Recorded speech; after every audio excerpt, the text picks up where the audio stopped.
Good morning, everyone. Welcome to day 2 of the SAIEE Energy Storage chapter launch under the theme or the banner Unlocking and Enabling Energy Storage as a Sector for South Africa. I'd like to take this opportunity to thank all the panelists and speakers who've joined us today. For those of you who missed out on yesterday, again, presentation links will be shared, and also copies of the recordings will be emailed out during the course of the week. Also like to thank the sponsor of these webinars, the World Bank, for supporting it. It's a great initiative.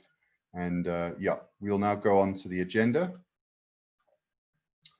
And as I say, for the attendees, I can see all the numbers racking up as people join. We've already got close to 100 people so far. So day 2's agenda, I'm going to start obviously in the process of doing a welcome address and an overview of the agenda, which I'll go through now. Then I'm going to hand over to Chandima Gomez, who will do a short introduction with Professor Naidu. And then we'll get into the presentations, and I'll obviously introduce each speaker and the presentation topic and their bio. And we aim to have all the presentations wrapped up by around 12:30, and then there'll be an hour for Q&A and comments. As I said yesterday, and for those of you who are joining us who weren't able to join yesterday, and aren't familiar with this platform, you can click on the comments section if you'd like to put comments as we go through. If you have questions, please use the questions tab, as the colleagues on the call will be looking at that and responding to questions as we get through. And we may only get to responding to some of the more technical questions at the end of the presentation when the Q&A and panel discussion starts. So thank you again for joining us. I would like to hand over now to Chandima Gomez, who would say a few welcome words too. Thank you very much, Mr. Joshua, and good morning, ladies and gentlemen. I think yesterday we had a very fruitful first day, and thank you very much for all of you for joining for the second day as well. And also there are maybe some new faces joining us, and I hope that all of you will get something really useful for you all to take home. And regarding the chapter on energy storage, which is parked under SAIEE, I would like to tell a few words that we have been operating for the last 3 months. So it's a very young chapter under the SAIEE banner. And during these 3 months, we have done a lot, and we have a very active team who are working together for some focused targets. And if I give a very brief idea about what really this chapter is for, we know that in the sector of energy storage, most often when we say energy storage, what comes to the mind of many people is the battery storage systems. But actually, energy storage is much wider than that. Even flywheels and the water, the saving of water at higher elevations comes under energy storage. And on the other hand, we are now talking about hydrogen as an energy carrier, so that it is one of the very important energy storage systems, especially for a country like South Africa, where the country is rich in coal. And one of the biggest problem is the carbon footprint of burning coal. And if we can do the gasification of this coal and get syngases instead of just burning carbon, that would serve the purpose of reducing the carbon footprint in the country, because the carbon gasification emits much lower uh, carbon content than what we get in the coal burning. So this whole area is now coming into a very significant stage of science and technology.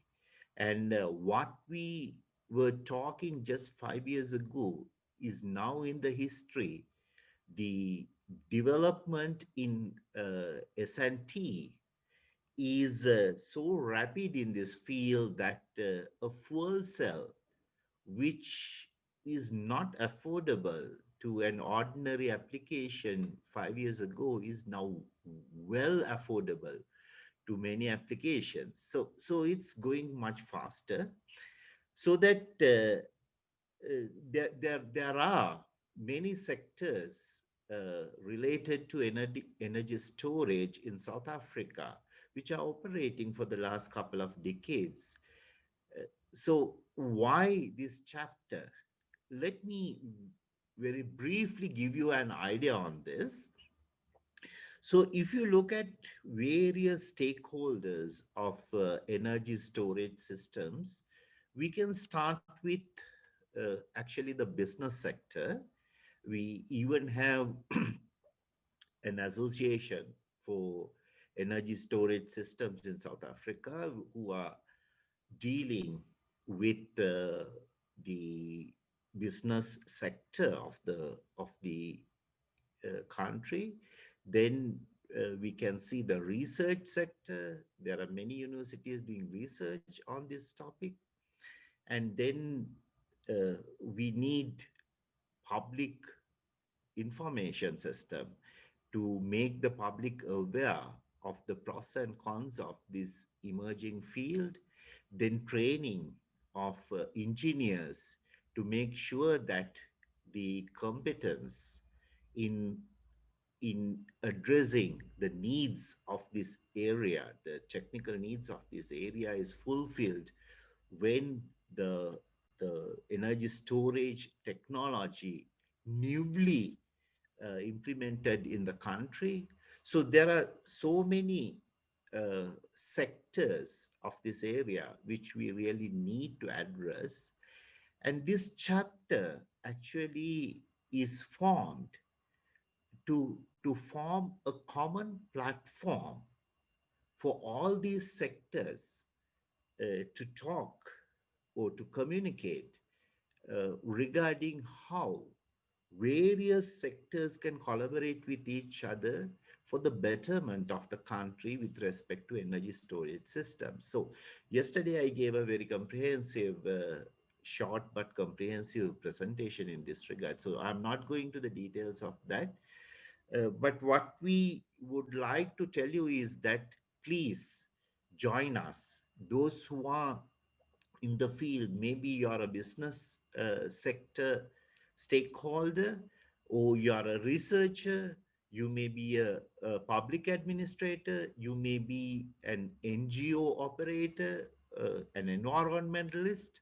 So whatever the field, you can come join this chapter, make proposals on the areas that you think that should be addressed by the chapter, or you can join the already developed roadmap of the chapter and work towards the prosperity of the country, especially in the field of energy storage systems.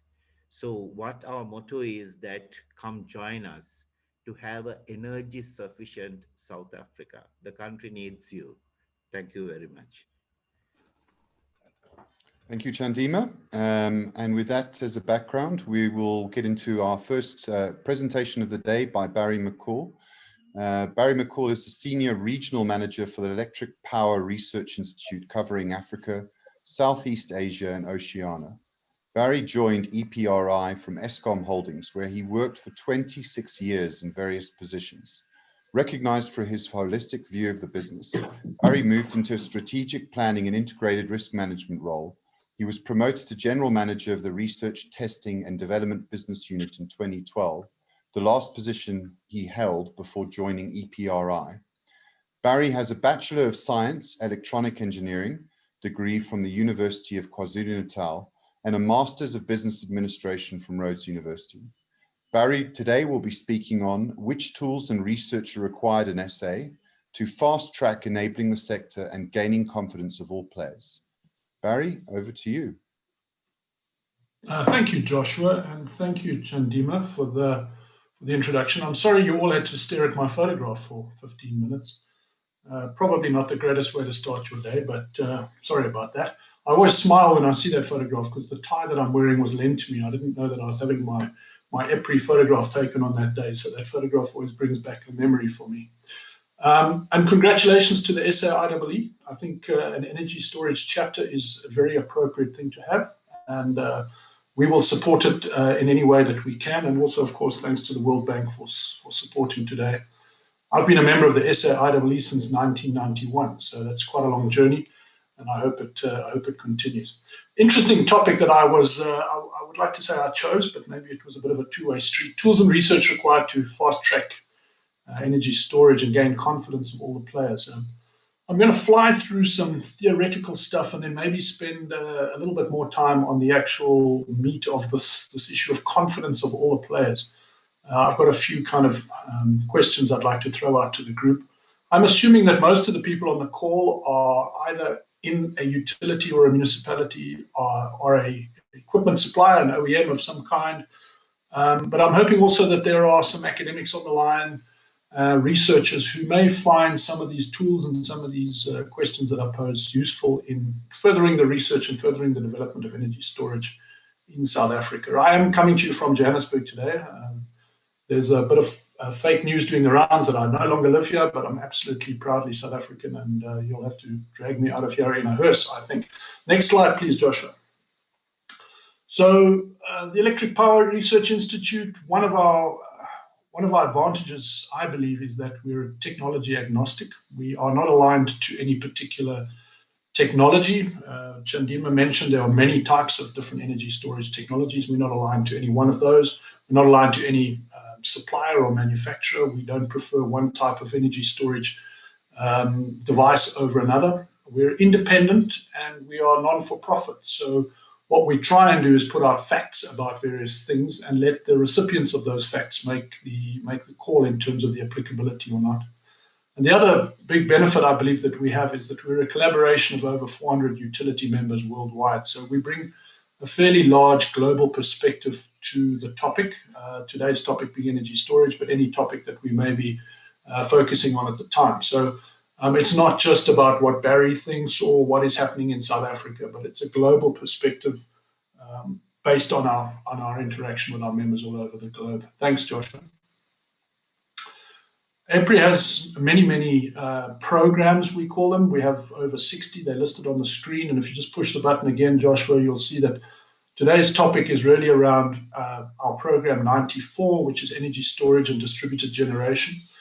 As was mentioned in the introduction, you will get these slides. I'm not intending you to read through this, but I just wanted to throw this up to explain that one of the challenges in energy storage is that it is a subpart of a much bigger ecosystem. So down the left-hand side, you've got the T&D stuff, which is, transmission overhead lines, underground cables, substations, transmission ops, transmission planning. And on the right-hand side, you've got generation, advanced generation, combustion and fuel, materials and repair, etc. And energy storage, not just on this slide, but in life in general, tends to try and fit into all these different biomes and all these different ecosystems because it has such an attractive and such an exciting application in all parts of the electricity supply value chain, right from generation through transmission and distribution. And it's difficult to put it in a home and call it, program 94 energy storage and distributed generation because it touches on so many parts of the business. We have other areas that look at integration of bulk renewables. We have other areas that look at integration of distributed renewables. We have transmission grid ops and planning. We have program 200, which looks at distribution ops and planning. All of these areas are impacted positively, I would think, in most instances by energy storage. And so we try and draw from multiple sources when we try and put together a position on things. But you have to, in management, give things a home. And we have a program called Program 94. And if you click on the next slide, please, Joshua, which is energy storage and distributed generation. Our energy storage priorities at EPRI, and again, please don't take this as gospel. This is just the way we do it, and everyone is obviously entitled to do things in their own way. But over time, we've put our energy storage priorities into three main pillars. One being performance and reliability. So how well do these technologies perform? How reliable are they? What are their characteristics when it comes to their efficiencies, their life cycle analysis, etc. Very important role in the middle is modeling and analysis. I'm going to talk a little bit more just now about storage vet and DER vet. Part of the energy storage landscape and part of building confidence in energy storage is the ability to model and analyze the effect of energy storage on a network, no matter whether that's a network beyond the meter in your own home or whether that's at a transmission level on a country scale. And then implementation. So I'm also going to talk about ESIC, which is our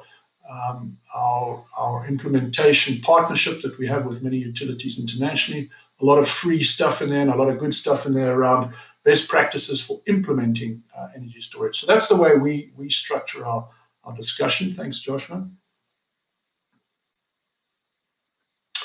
So here's a point, and as you're a new chapter, 3 months old, I want to just make you aware of some of the free resources that we have. There are many free resources internationally, and I get a little bit frustrated sometimes with people who want to reinvent the wheel. The wheel has been around a long time, so my advice to the SAIEE and anyone else on the call is find the publicly available resources and use them first. If those resources have flaws or if they have shortcomings, then obviously let's build on them. But let me just, Joshua, go to the next slide, please. Just mention a couple of our free publicly available resources. I mentioned ESIC. This is the EPRI Energy Storage Integration Council. There's a link to ESIC on the screen. And down the right-hand side at the bottom, you will see what is publicly available to everyone on this call, and in fact, everyone who has access to the internet. So each one of those links to a document that has taken several years to develop and has been put together with a lot of industry collaboration. So there's an energy storage implementation guide, one that a lot of people find interesting because they are wanting to implement energy storage is the request for proposal guide. So how would you put together an RFP for energy storage? The third one, how would you write a technical specification for energy storage? What would that look like? Fourth one, how would you test energy storage? And so on. I won't go through the whole list, but there's a good wealth of information there, which the SAIEE and its members and anyone else is welcome to use. We'll just go to the next slide, please, Joshua. So I mentioned also DER vet. It used to be called Storage Vet, and then they changed the name to DER vet. This is another free resource publicly available to anyone who may be interested. DER standing obviously for Distributed Energy Resources, of which storage is one. It's a validated, transparent, accessible valuation and optimization tool. So with DER vet, you can choose a variety of different storage types. You can put them on a network. You can put different tariffs against them, different efficiencies, different life cycle analysis and costs. And DER vet will solve towards whatever it is that you're trying to solve for, whether it is whatever the value stream is that you're trying to save towards, whether it's grid expansion, deferment, whether it's reliability, resiliency, or whatever the case may be. We do offer training and overviews of DER vet, and there are some good videos on YouTube. So if you are interested as a student or just as an engineer in using the tool, please have a look at it. Please go to YouTube, have a look at the videos, and then of course you may contact me or one of my colleagues if you want to use this tool. Thanks, Joshua. I mentioned also from ESIC our publications that are available. Here's just two on the board.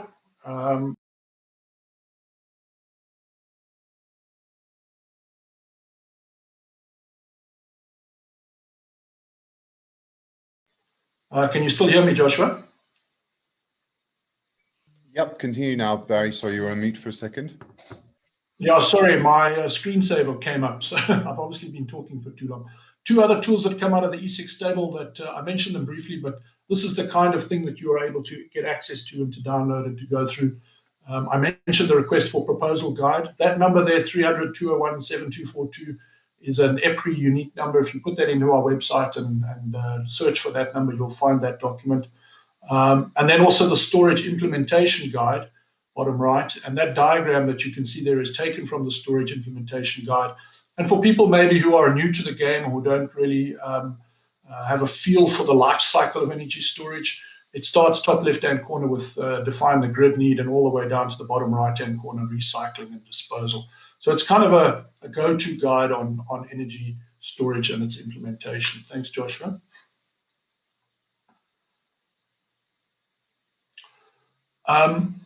There's another report which I think is of great use. This is lithium ion, and as we've said, there are many other technologies, but everyone wants to know about price and everyone wants to know about where these technologies are going.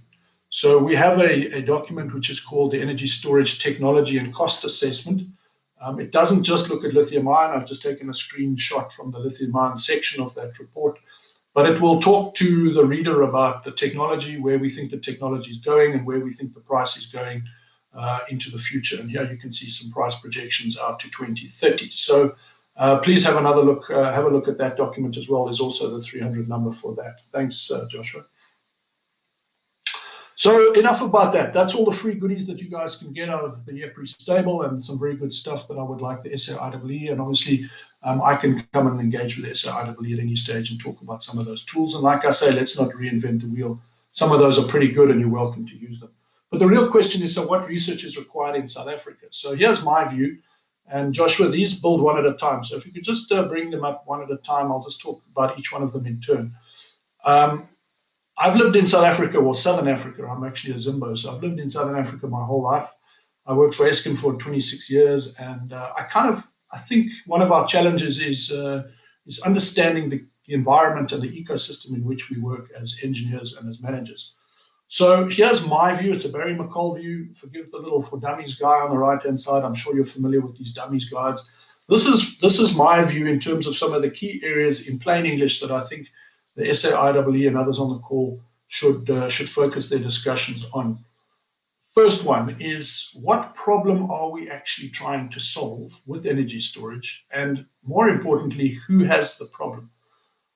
I've been exposed too many times in my career to people who come with a technology and say, here's a technology, let's apply the technology. And then it's like, you know, a dog catching a car. You're not actually sure what to do with it. We've got to look at it from the other way around and says, what problem can energy storage solve, and who has the problem? I know Paul's going to talk to us just now about City of Joburg. I'm sure he'll mention many things that they've got on their grid that energy storage can resolve. But that's a good example of saying, well, City Power or City of Joburg have this particular problem in this particular suburb, and Paul Formulan or whoever it is who has the problem is the right person to go to. That first question focuses the mind directly on the problem. And from then, you can then start to unpack all the other questions. So, Joshua, the next one, please.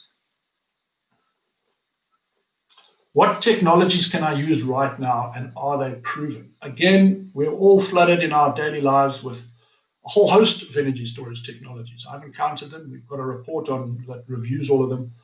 But most people, remember that the topic of the talk is about gaining confidence. Most people that you will be presenting a project, a proposal to, or a project plan to, don't necessarily understand the technologies. You know, you'll have accountants in the room, HR people, commercial people, managers who last touched a screwdriver 30 years ago. And you've got to propose an energy storage project to them. I can promise you one of the questions in the back of their mind is, what technology can I use right now that is proven? I don't want to do a demonstration. I don't want an R&D thing. I don't want to know that it might work and that it worked in Papua New Guinea. I want to know that this thing works and is it proven? So I know that's a little bit of a, maybe that puts a little bit of constraint on the discussion. But if you want to build confidence amongst managers, politicians, and policymakers, that is a key question you've got to be able to answer. Next one, Joshua. I've only got 10 of these and I'm done. So what are the system cost and performance figures? Really, Anyone who comes to me and says, you know, my levelized cost of storage is this, I say, you're wrong. Immediately, I don't care who it is. And they say, oh, how can you say that? I said, well, let's talk about it. Does it include a fence? Does it include security lights? Does it include a school? Does it include the road? Does it include the security guard? What O&M have you put into this thing? What energy cost? What tariff have you put into this thing? As soon as you start unpacking all the variables around cost and performance, people very quickly back off and say, oh, no, I didn't include this, and I didn't include that, and maybe I should include this. My landed cost is this, my overnight cost is this. So cost and performance figures are very smoky and very hazy, and it's very hard to compare apples with apples. So one of the challenges of the SAIEE and others in this game is to say, what are the performance and cost figures really? What are they really? Performance figures, when I was at Eskom, we tested a couple of storage facilities, and one of them was a complete disaster in terms of its performance figures, claimed versus actual. And if we hadn't tested it, we wouldn't have known that. We could have installed it on a system somewhere, bought it, and paid for it and run it for a few years and then found out the problems. So that's a key question. Next one, Joshua. What is the value to me? Have I solved the problem? So the first question was, what is the problem? The fourth question, what is the value to me? It's very hard on a spreadsheet to define value of energy storage unless you've got a problem to solve. So I'm sure there's going to be presentations, or maybe there were some yesterday, I wasn't on the call, around values and layering of value of storage, whether it's grid deferral cost or reliability costs or whatever those are. But have we managed to capture the value succinctly and objectively, and have we solved the problem? Not on a promise, not on a maybe, not on in 10 years' time we'll have solved the problem, but have we managed to solve the problem, and do we have the value? If Paul Vermeulen has a particular problem in a particular suburb of Joburg, and we put an energy storage system down, will that bring sufficient value, and hopefully value greater than cost? And does the problem go away? Next one, please, Joshua. Where would I put these things? I call them things because it could be anything. It could be a flywheel, it could be compressed air. Where would I put them? Geographic location is also very, very key. Not just from a system ops point of view, not from a grid planning point of view, but also from things like road access and security, weather. You know, do you want to put it right next to the coast, or do you want to put it up on the top of a mountain? Do you want to site it with the wind farm or the solar farm, or does it matter if it's 20 kilometers down the road or 50 kilometers down the road? Do you need to reconduct it? Have you looked at system strength? Have you done a hosting capacity analysis of where to put this? So the whole issue of geographic location of energy storage becomes a science and an art all on its own, because they're key questions to ask when you are designing a system. So another part of where, and I haven't really got a bullet on it, I probably should have brought it in, is the whole issue of aggregation. Do I need to put all my eggs in one basket? Could I have 20 systems geographically dispersed, and could I then be an aggregator? Could I own those 20 and trade them into the market as one storage facility, or do I have to trade them as 20 separate ones? Do I have the ICT and the communications requirements to be able to aggregate the energy in such a way that it's traceable, auditable, and tradable?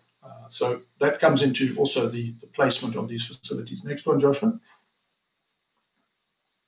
How do I pay for them? The obvious one. What are my funding options? I mean, it speaks for itself. Where do I get the money from? What's my payback period? How long do I write them off? What is their amortization period? Do I borrow against them? How do I pay for them? That's always a question that any committee or any investment team is going to ask you when you stand up in front of them for one of these motivations. A funding option that we don't really have yet in this country is the pricing for ancillary services. So in some countries in the world, the OEM funds them, the OEM puts them down, the OEM commissions and maintains them, but then gets paid to operate and run them because of the service they provide onto the network. So could these things be self-funded through a storage tariff going forward? What are the ways of paying for them? Next one, please, Joshua. Who will operate and maintain them? I think I've just touched on that. So, is it going to be the municipality? Is it the OEM? Is it the guy who puts it on the ground? Should we establish O&M companies in this country that are specialists in operating and maintaining battery storage facilities? What O&M is required? Do you just put them down and close the gate and lock it and come back in 20 years' time to decommission it? How do you operate and how do you maintain as a whole area of research and a whole area of engineering all on its own? Next one, Joshua. Can I localize this? Obviously a very South African question. What about jobs? Now, most energy storage systems that are at scale, and even some of the ones that are sort of residential size units, you basically procure the unit. It comes with all of the ancillary bells and whistles and circuit breakers. You have a bit of cabling to do. You have a few transformers to install. There's a bit of software, but that usually comes with the unit. So it comes as a package. Now, most of those packages at this stage in South Africa are bought internationally, and they are imported into this country, whether it's a 1 kilowatt system or a 100 mega MVA system. There's very little manufacture and assembly. Now, if you put that out there to the right audience, they say, well, then storage brings no GDP growth for the country. There's no job growth. There's no social benefits. So can we localize any of this? We have fantastic mineral resources. I know Cosmos at the Department of Science and Innovation has been doing a lot of work on the value chain of mineralization, and where do we get our minerals from? Where do we get lithium from? Chrome, manganese, all the things that go into these batteries. Can we start making them in this country? Can we assemble them in this country? I think all the South Africans on the call understand the complexities of that. Next one, please, Josh. I've got two more. What regulations do I need to enable this? So do we need to go to the policymakers and the regulators and have things changed or enabled? I remember sitting in committees, I'm sure they still discuss the issue. Is a battery a generator, or is it a load, or is it both? Do you need a generation license?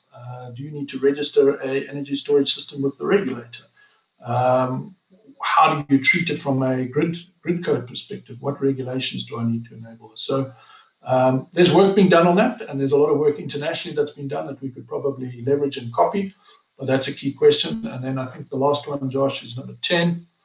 Are these things safe and do they harm the environment? A lot of work going on in terms of what happens if you get a thermal runaway of an energy storage system, fires, fire protection systems, that sort of thing. And a lot of work going on the environment and recycling of these devices. Thank you, Josh. I know I'm running out of time. So these next three slides I'm not going to go through. There's a EPRI web link at the top right hand there. These are our future states energy storage for 2025 research areas as EPRI. As I said earlier, don't worry about, if you don't like our research areas, then that's fine. Come up with your own. But we've broken it down into 5 areas: safety, electric reliability, economics, environment, and innovation. And if you just flash the next 2 slides very quickly, Josh, and maybe sit on each one of them for about 10 seconds, what I've done is I've highlighted in yellow the ones that I think are particular research areas for South Africa, which is based on my perception. You can see each one of those bullets is a research area that the SAIEE or any university in the country or anyone else for that matter could focus their time on. We've got installation and transport, regulatory frameworks, end-of-life options, O&M practices, project operational case studies, and the next slide, Joshua, which is my last slide. Again, a whole host of, I've managed to fit it all on one slide. A whole host of research options there. So thank you. I hope I stuck within the time. I wasn't monitoring it too closely, but that's just a kind of brain dump of some of the research areas and some of the gaps that I believe are applicable in the Southern African context. Thank you. I'm going to go on mute now and hand back to Joshua. Thank you, Barry, and for sticking to your time. It was good, and I'm sure our attendees got a lot of value. As I said before, thanks for the attendees who are joining today. If you've got comments, please put them in the comments box, questions in the Q&A. We may only get to them in the Q&A session at the end of the presentation, and if we don't get time, we will come back to you in the next few days. So now on to Paul Vermeulen, the next presentation. Just to give you some background on Paul. Paul joined the Johannesburg City Council Electricity Department as a telecommunications technician. His career progressed to include substation telecontrol with its evolution into SCADA systems. He managed the full SCADA function for a period of 10 years. He currently holds a relatively new post of Chief Engineer, Renewable Energy at City Power, and in 2014 completed the BSc Honours degree in Energy Studies at UJ. He is also presented as a board member and chairman of the Policy and Regulation Committee of SAIEE, the South African Energy Storage Association. Paul today will be speaking on, is the municipal grid ready? Thank you, Paul. Over to you. Thanks, Joshua. If you can move to the... So first of all, congrats to SAIEE of setting up the chapter. I think it is needed, certainly from a technical point of view. The SAIEE, the Energy Storage Association, has got very similar goals and objectives, but I think the engineering aspect is quite very belongs with the engineers, if I can put it that way. So the question I was asked, and Joe Dean said to me, just give us some indication of, are the municipal grids ready for storage, and what needs to be done to get things ready?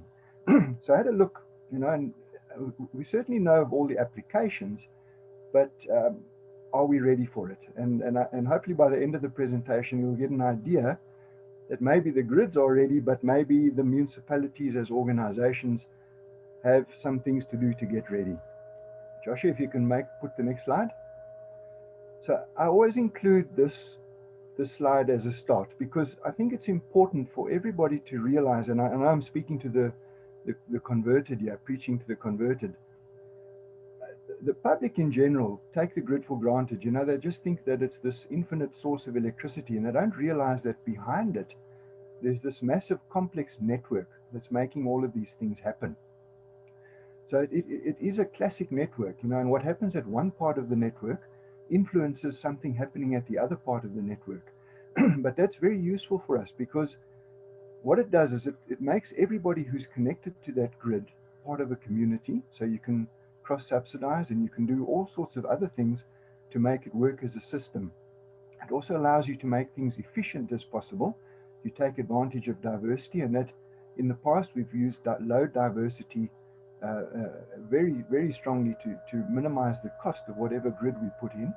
But it also gives you a bit of diversity now on new energy sources and how you can connect them together.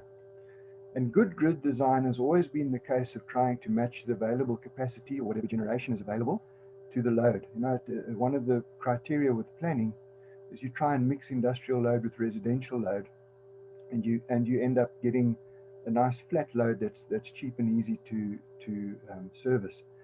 So the point here is that a well-maintained grid, and I remind my colleagues at City Power that renewable energy doesn't mean off-grid. What it means is that we've got to look after that grid, because it is a key to the future of the energy systems coming down the road. Josh, the next slide. So the other thing also is to define energy storage. I think we must note a couple of things here. And unfortunately, when we look at the RP, there's a misconception that energy storage is a primary energy source, but it actually isn't. So energy storage, not a primary energy source, but it's a very useful way to change the time that any primary energy source is actually utilized. There's also another misconception, in my opinion, at the moment, that it can only be used with renewable energy to strengthen or reinforce renewable energy. And that's really not true, because in an energy system that's busy transitioning from fossil fuels to renewables, that same energy storage can be very, very usefully put to use to support that fossil fuel industry during that transition. So if you think of it nicely now, we've got Medupi and Kusile that cost a lot of money. If they don't produce energy and earn their own keep, Eskom's got a big problem. So using storage to store nighttime generated energy, if I can put it that way, for use the following day, can increase the utilization factor of that coal-fired power station and help the system. So it's a bit disappointing for me that this latest risk mitigation power purchase program, some of the rules there exclude using renewable energy together with conventional energy to balance the system. Unfortunately, I think the industry is a little bit disappointed by that. Josh, if you can go to the next slide. All right, so we've mentioned now that it can change the time that a primary energy source is used, okay? But in the same way, the location of an energy storage system can also change the time at which the upstream grid is used to transfer energy from a generating source to where it will ultimately be consumed. So locally stored energy you can dispatch to serve localized peak loads and deload the upstream networks, a really valuable tool for a distribution planner and a distribution system operator. So it means that energy storage is also a very powerful load management tool. So we've said previously that it's a very powerful energy management tool, which it is, energy and capacity in fact. And it's also, from the point of view of the distribution operator, a very powerful load management tool. It's like a geyser system on steroids. I've said that before as well. Okay. So storage can be scheduled to behave as a load when the load is low, and also as a source when the load is high. So it has this ability of clipping the peaks and filling the valleys.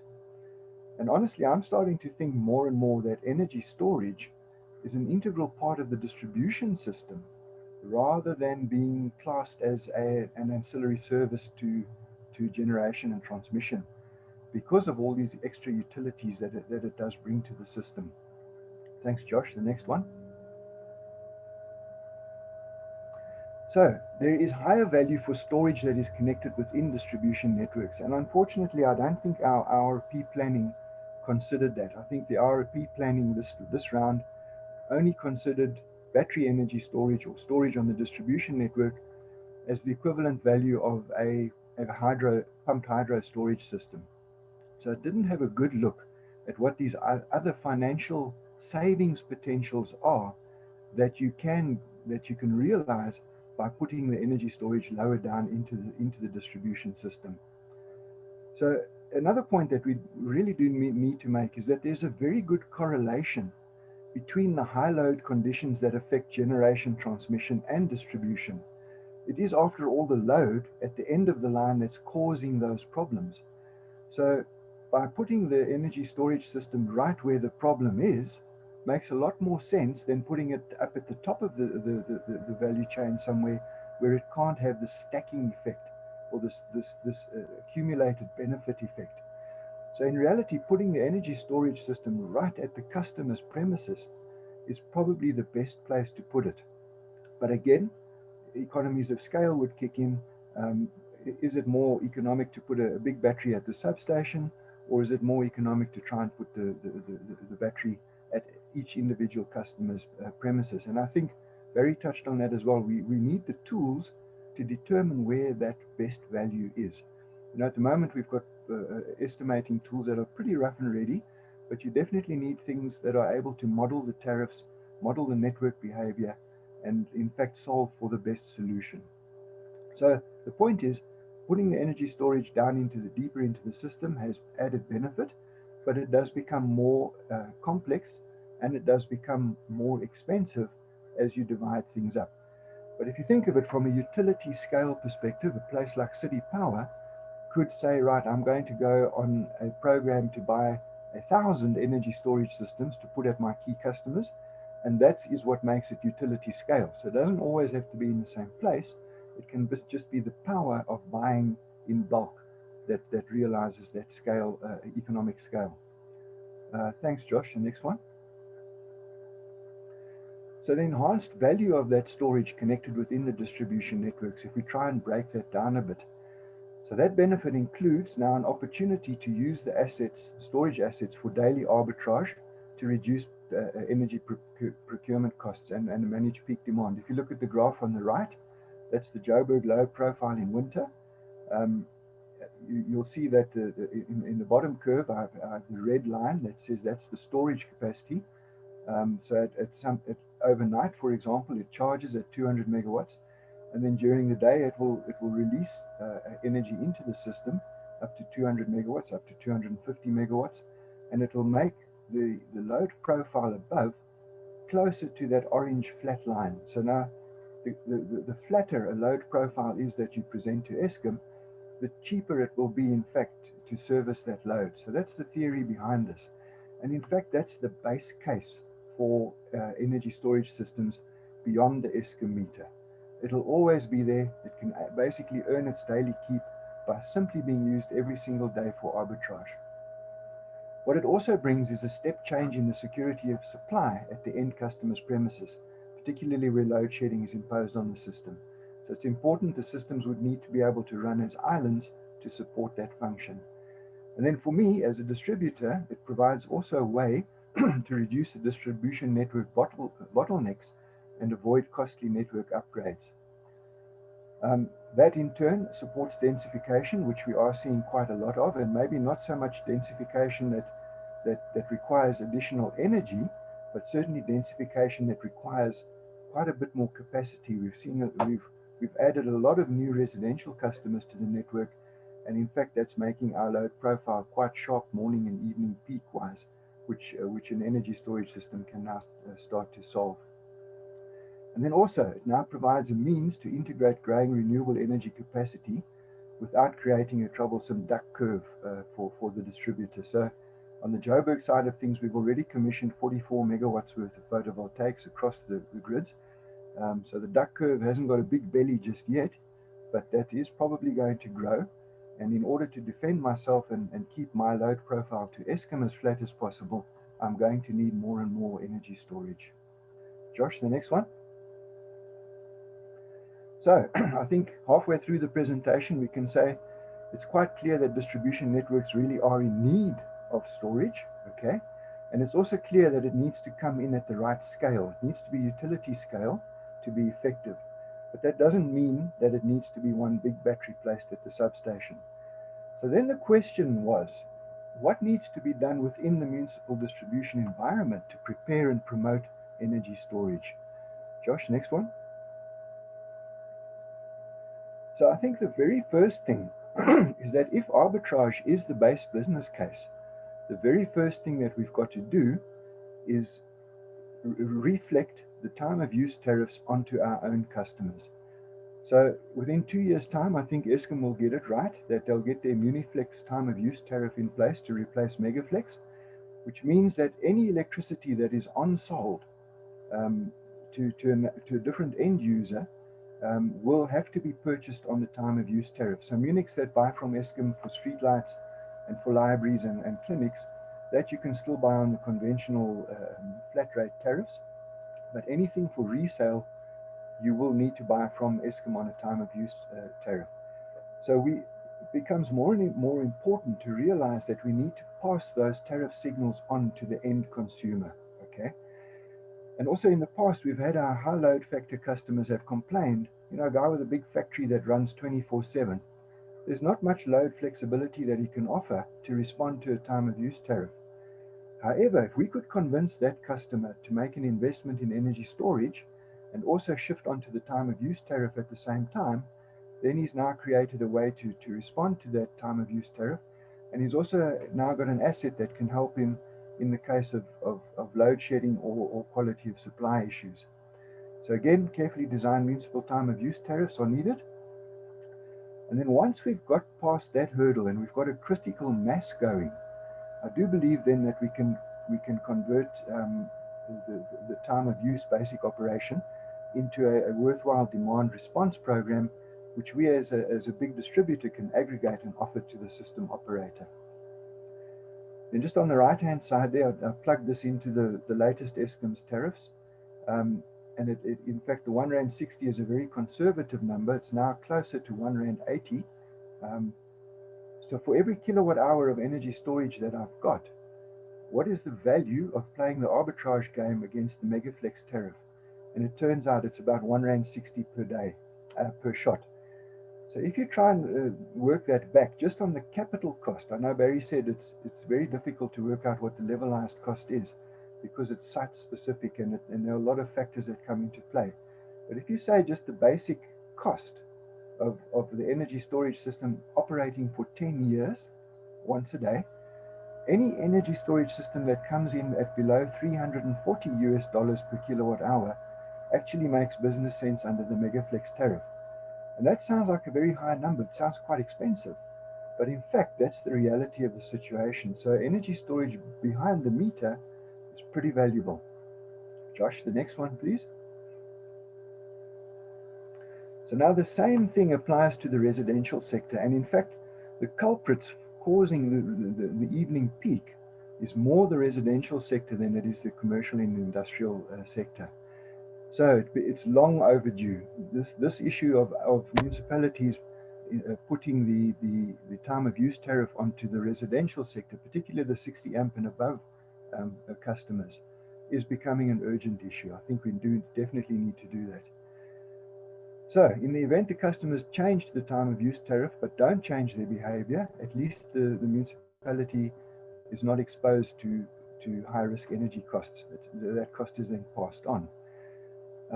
But where the residential time of use tariffs are applied, already hybrid PV systems can immediately make a valuable contribution to energy shifting. So anybody who's gone and installed a hybrid PV system, and most of them did that because of load shedding.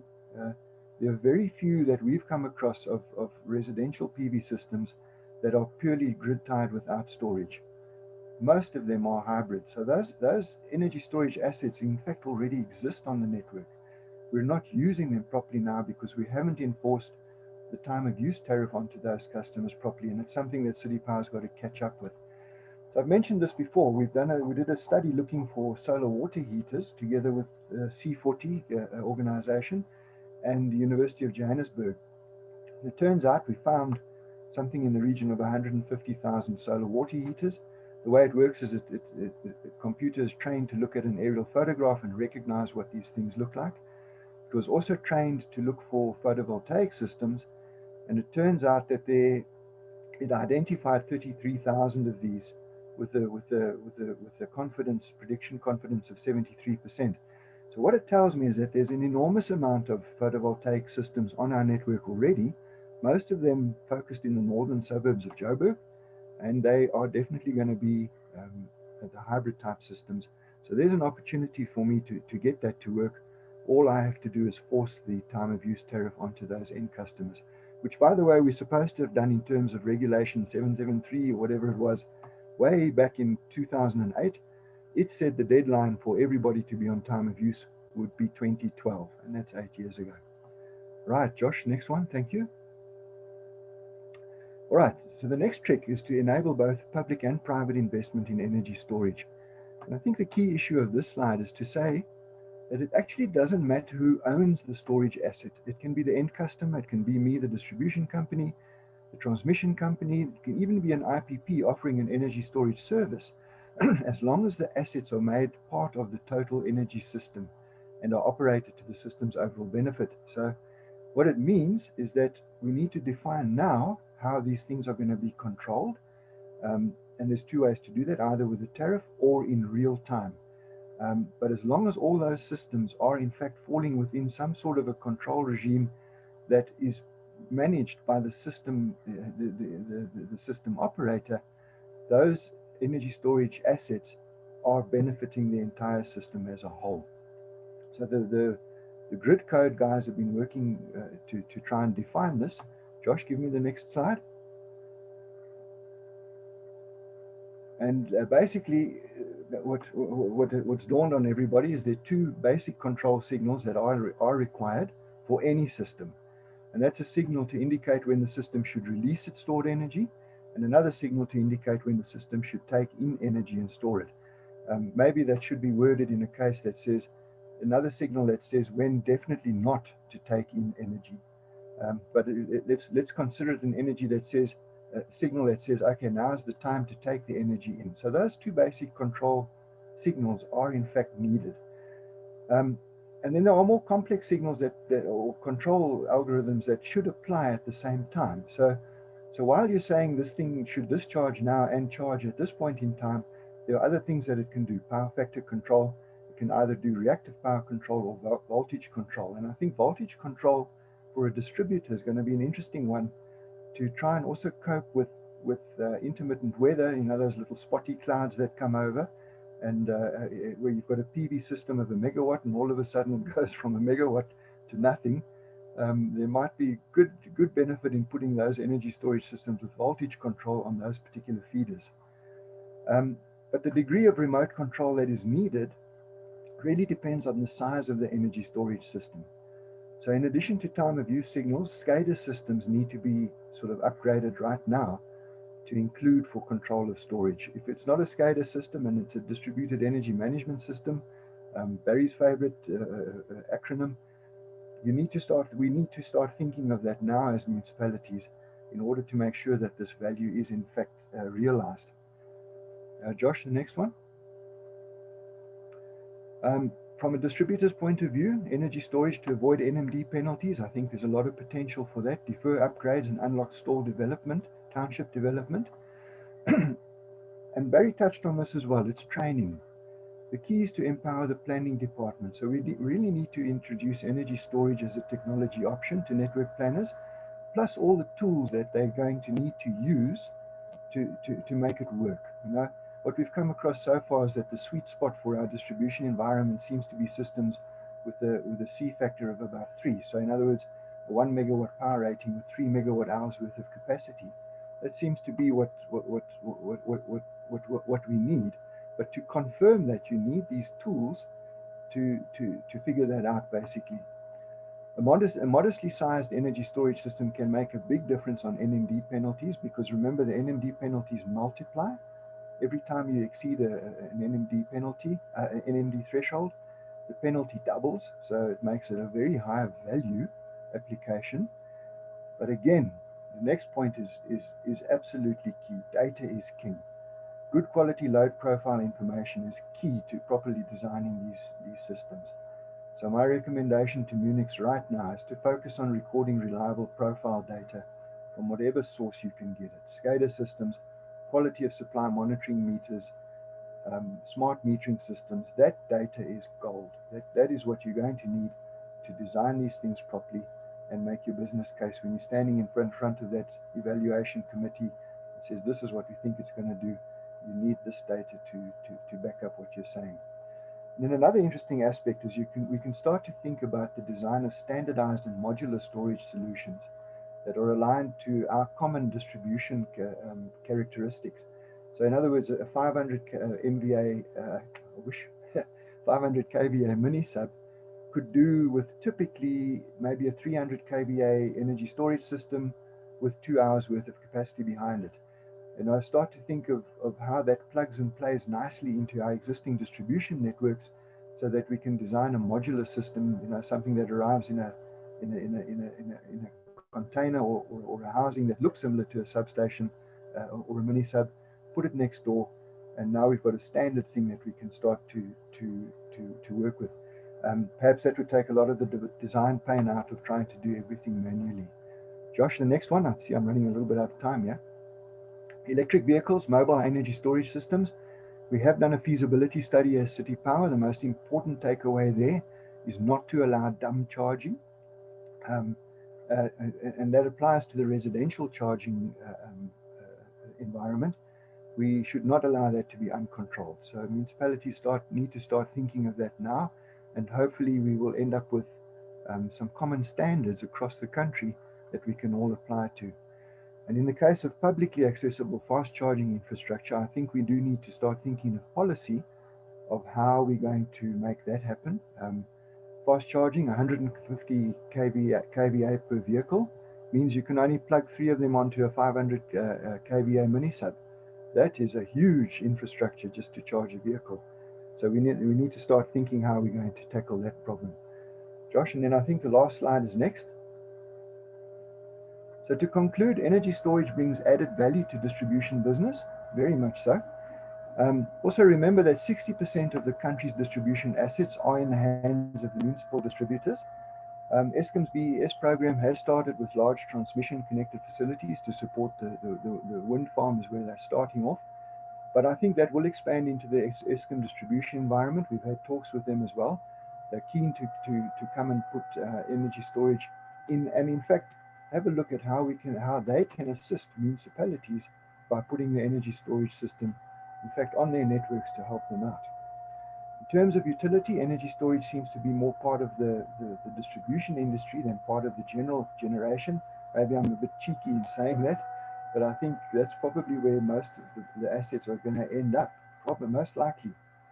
And then the distribution industry has a lot to gain from energy storage, so we should be preparing for it as well as promoting for its uptake.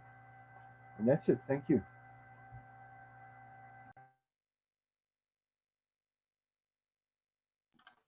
Thank you, Paul. Very interesting presentation, and thank you for your time today. I see again, there's a lot of questions coming in, which we'll try and go through, as I said, in the Q&A session in about half an hour. And with that, we'd like to move on to the next presentation by SAIEE Joseph. SAIEE Joseph heads up the Ancillary Services Department at the Systems Operator SO in ESCOM. He is currently the alternate member for the SO at the Grid Code Advisory Committee hosted by NERSA, and he has been actively involved in the compiling of the draft BESF code. He also represents the SO in designing certain IPP programs. SAIEE will be talking today on a system operator perspective on energy storage. Thank you, SAIEE. Over to you.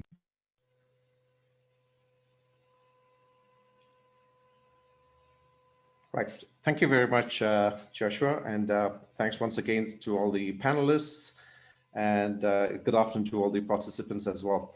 First of all, thanks to SAIEE for hosting this and for World Bank for sponsoring this chapter, and I think it'll be a very useful one, and looking forward to interacting with the people with this going forward. So as a first, I just want to say what we are trying to do here, and maybe just to add to that title, it should have been more a transmission system operator, knowing fully well that there are quite a few distribution system operator talks that are going on as well. So what I'm talking about today would be utility scale batteries and the impact of that on the overall transmission system. So next slide, please, Joshua. Right, so the contents of my presentation today, I'll try and be as brief as possible, but what we are trying to do today is to look at a very high level who the system operator is. I think it's very important for people to understand what we do. There's a lot of talk about the system operator and, you know, they're doing this, that. So I thought it'd be a good idea just to market what we do here, as well as to try and explain what we expect from energy storage and so on. So that we'll just quickly go through what exactly the system operator does. In addition, I think it's important for people to be also aware of the system operator in the sense that in the future, I'm sure a lot of you are probably already aware of it. There's a talk about the independent transmission system market operator coming into the picture. So yeah, so hopefully this will give you an insight into what we hope to look like in the future as well. So that is the first part of what we will look at. The next part that we will look at is, as you know, the power system environment is changing big time. There's a whole lot of exciting new challenges ahead for us. So we will have a quick look at what exactly is happening right before our eyes. It's probably not even in the future, it could be happening right now. So we'll look at some of the changing environments of the power system. Thirdly, I would like to quickly go through what ancillary services are in South Africa. The reason that I've put this here is because ancillary services is punted as one of the use cases or stacks in any battery energy storage discussions that you see. And it's important for us to understand what these ancillary services in the South African perspective are. Because I get a lot of questions saying, you know, why are we not doing this service and so on. So different utilities around the world have different services. And I think it's important just to know the lingo that is used in South Africa. Finally, and time permitting, we'll go quickly through the draft battery energy storage facility code as well, just to give a high level view of what that entails and the information therein. Next slide, please, Josh. Thank you. So in this slide, very busy slide, but I want to speak through a few things here. Hopefully you can see the map of South Africa behind all these little blocks here. If you know the power system quite well, and I'm sure many of you are power system engineers in this discussion currently, what we have is a massive, massive machine, as it were. They say the power system is probably one of the biggest machines in the world. And in our case, in South Africa, we are no exception. we have one huge machine that goes from the north up there, you can see on the right top corner, right to Coburg or the networks in the Western Cape. So that whole thing, it's one connected machine, as Paul alluded to, and it's a very complex machine. There's a whole lot of things connected to it. There's a whole lot of things going on, and it's a very fine balance that needs to take place for us to manage the system properly. So what exactly do we do in that sense? So what the system operator does, the little picture that you see in the middle, our job, if I can put it in a very high level, would be to make sure that the power that is generated at the bottom there from our generators and so on is taken, transported properly, safely, securely, reliably through our networks and bring it to our homes, to the places where we work, to the places that the shopping malls, all those places. So that is basically our job. And for this, some common or important terms that I just mentioned, reliability is a huge thing. Security is a huge thing. And I'll elaborate on those going forward. Now, in the next few slides that I'm going to present, I want the participants to view how a battery would participate in each of the slides that I talk about. And hopefully that will then give you an idea of how the batteries could assist a system operator. And maybe just to quickly also mention in the, sorry, Josh, yeah. In the middle of this picture, you see this huge control room. Just to add that this is something that is manned 24/7. As many of you know, we're situated in the east of Johannesburg. We have, the picture that you see there is pretty outdated. We have a much better picture now, much better view of things. So we have controllers sitting there 24/7. Basically the system operator consists of these controllers sitting there trying to control the network, looking after this massive beast. And at the back office, we have a whole lot of engineers that are trying to assist these guys to make sure that what they have is enough to manage the power system. Next slide, please, Josh. Right, so this is kind of a complicated picture, but let me just take you through it slowly. What you see on the top there is what we know as the Swiss cheese barrier model. And I'm sure many of you are aware of this or have seen this.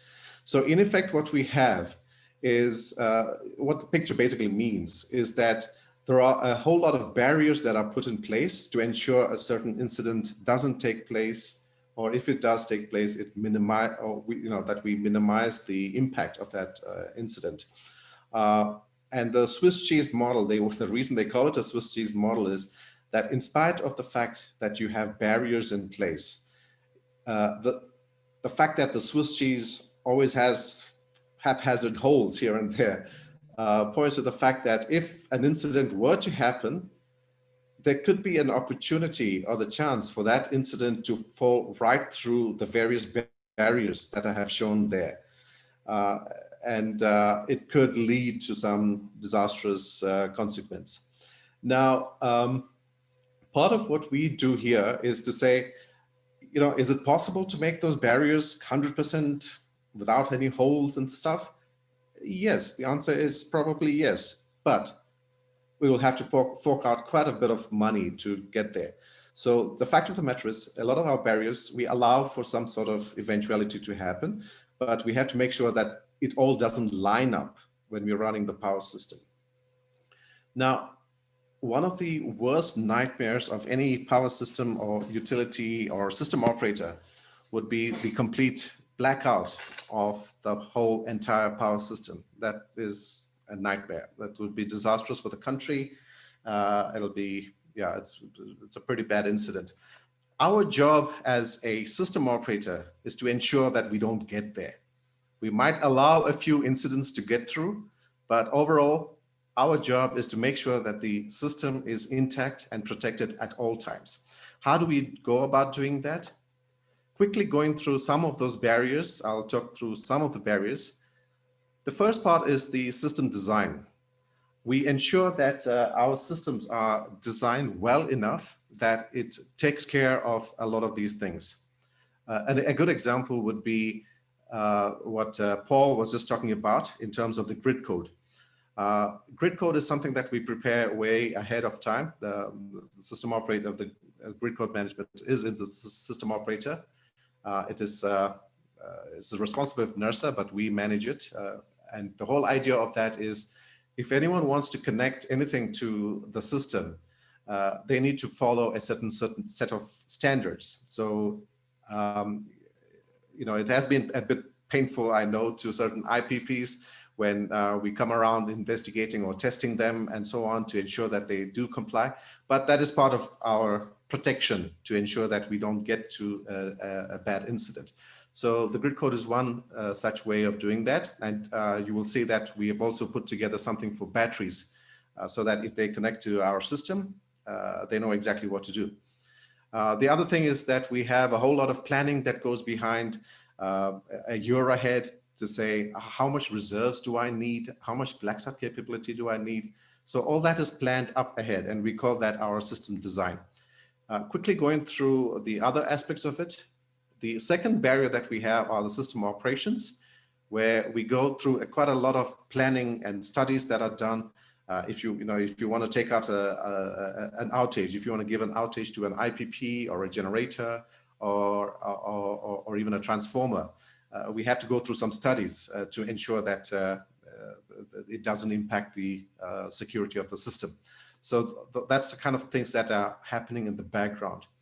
Over and above that, like I said before, the controllers are sitting there, very experienced people. They're looking at this whole picture the whole time, ensuring that everything is in place and nothing goes wrong. We have a whole situational awareness aspect as well in terms of the energy management system. We see the full transmission network and ensure that things are visible immediately and people can take actions from there. In spite of all this, it is inevitable that we do have incidents. It is just part of life. Now, but the fact of the matter is, if the incident does happen, we have to ensure that it has very little impact or as little impact as possible.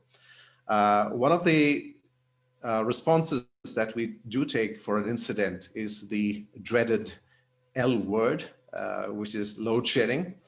I know it has been a pain for South Africa, but unfortunately, it is a decision that we as system operator have to take to ensure the security of the system. And I'm sure power system engineers are fully aware of that. We have to make sure that we supply demand and we manage the balance between supply and demand. And this will require us once in a while to do load shedding. So there's a whole lot of things that we expect during the manual response. Paul's area, the Munich control rooms, they also assist us in trying to ensure that the incident doesn't get out of hand. And finally, before that, we have, after that, we have a whole lot of automatic protection that takes place. We have instantaneous reserves that get kicked in automatically if the speed with which the incident has rolled out is too fast for our controllers. We rely on these kind of things to take us out of the hole. So we have instantaneous reserves, we have under frequency load sheddings that will help us. We have transient stability issues, out of step relays sitting all over interlock systems. So there's a whole lot of things that are automatic, which will help us going into a blackout. So hopefully, all this will ensure that we don't black out the country. But again, maybe just to give assurance, if we do black out the country, we have a whole lot of other things that we do, like the islanding, black start facilities, and so on. And I'm sure these are some of the use case tags that many of you have seen when it comes to battery. Right. Thanks, Josh. Next slide, please. Right. My next presentation or the next part of the slide. Next slide, Josh. Thank you.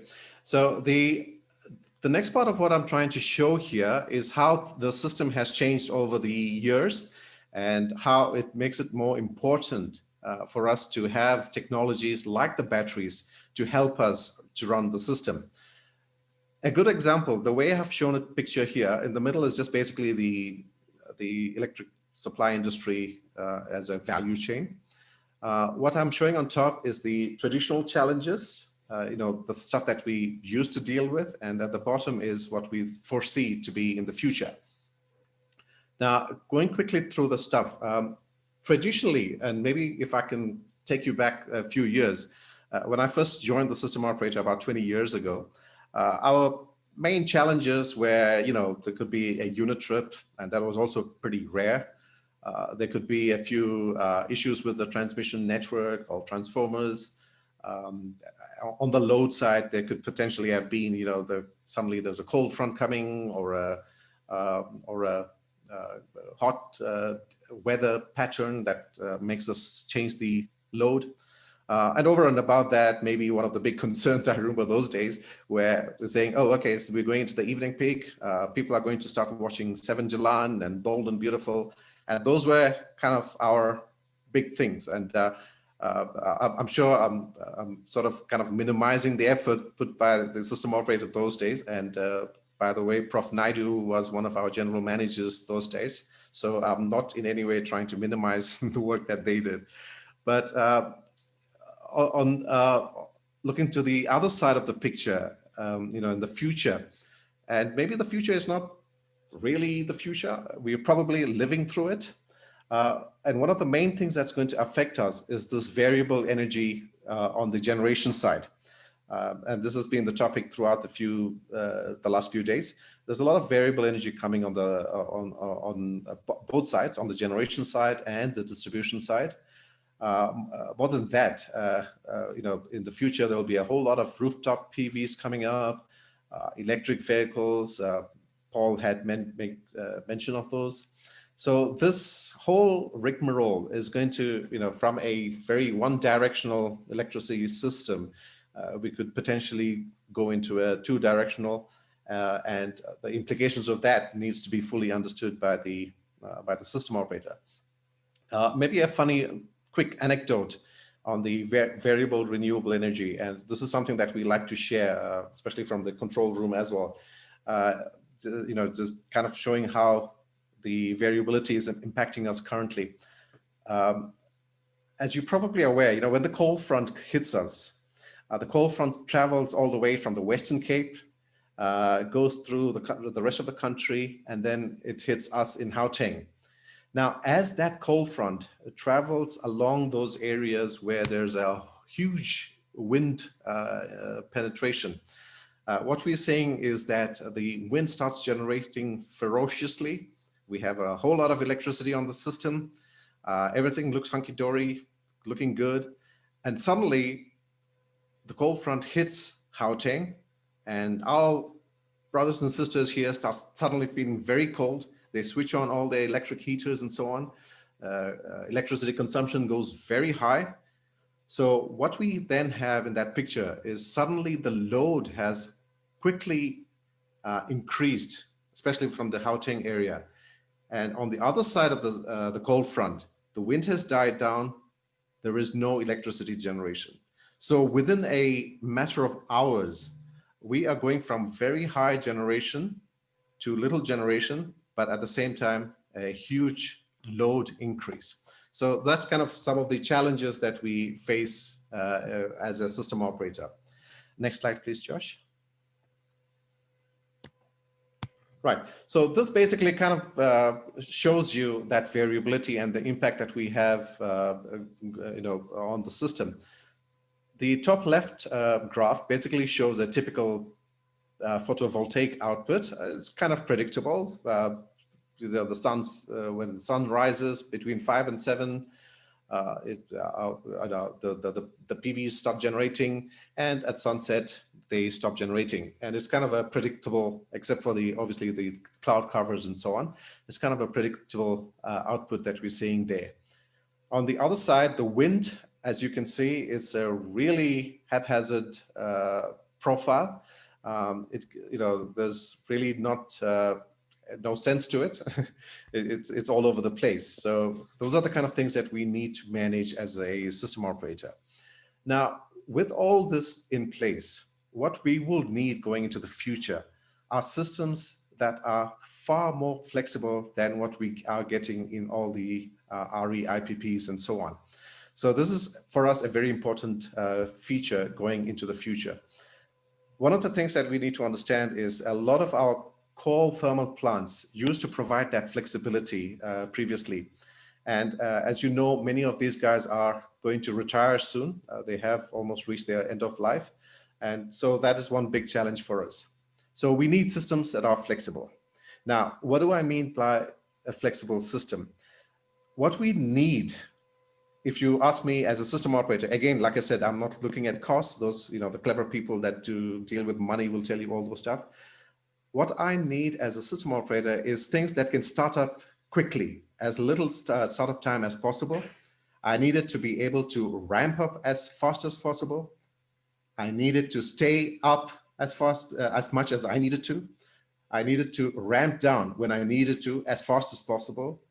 It needs to get to a level that is, without shutting down to some sort of a minimum level. And again, when I needed to, I needed to ramp up quickly as well. So those are basically designs of a flexible system that we are looking at. Next slide, please, Josh. Thank you. So this is a very good example of what could potentially be happening in the future. Paul kind of took us through one of this, so I won't spend too much time. What is interesting to see there, this is the study that was done by NERC a year ago. What we're seeing there is the comparison of a PV and the gray color that you see, the gray curve, the profile, is the residual load. That is the load that needs to be handled by the other generators on the system other than PV. So you could see from that, from this picture, when you have a 5,000 megawatt installed solar in a 35,000 megawatt system, it kind of pulls down your load profile a little bit. So not too much, not too bad. I just need during the 11 or 1 o'clock in the afternoon, I need to have systems that are able to quickly ramp up to meet the evening peak. And this is kind of what we are looking at currently in our system, but things will change. So that's not too bad. In the second slot there is where there's a 10,000 megawatt infiltration of solar or PV into the system. And there you can start seeing a few funnies. I need to have generators that can ramp down as quickly as the PVs are ramping up. And after lunch, after 1300 hours, I need systems or machines that can ramp up quickly as well, which is still kind of okay. We can still manage that. The last one is a huge infiltration of 20,000 megawatts into the system. And there you will see that we'll have to start doing some curtailing in that slot between the orange and the gray. You could see the ramp rates are becoming even more steeper. So as a system operator, I will need to have things at hand that will help me with those kind of curtailment. And these are keywords, curtailment, as well as those ramping up and down. Those are very important. Maybe just a quick example. What the last picture, the last graph shows you there is the classical duck curve that Paul alluded to as well. And this is something that we are obviously looking at.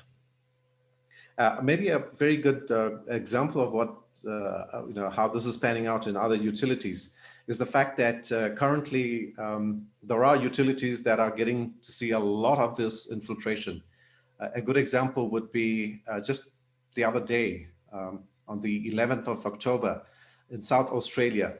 There was a period during the daytime, obviously, when PV and rooftop and our normal PV generation and rooftop together kind of handled the full load for the 100% of the load for about an hour or so. Which means there was no other things. The whole load was completely pulled up with solar.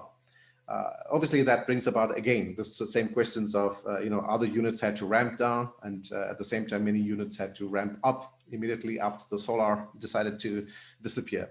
So those are the kind of challenges that other people are facing, and surely, we will also get to that stage as well. Next slide, please, Josh. Cool, thank you. So ensuring that the grid is stable throughout all this, for us, our main concern is we're trying, like I said, try and make sure that our systems are flexible enough to handle all these the changes that are taking place. And this is just a proposal, things that we are looking at ESCOM on how we can handle this flexibility issues. Some of the things that we're looking at is improving the flexibility provision from our existing units. We've seen examples in China and in Europe as well, where people have been able to get much more out of their current units in terms of flexibility.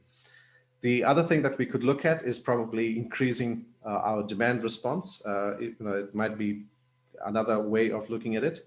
And of course, what we are here for today, the energy storage systems as well, that hopefully will help us with managing this. I've just put there as after demand response, but obviously if it becomes cheaper, definitely it's something that we will be interested in.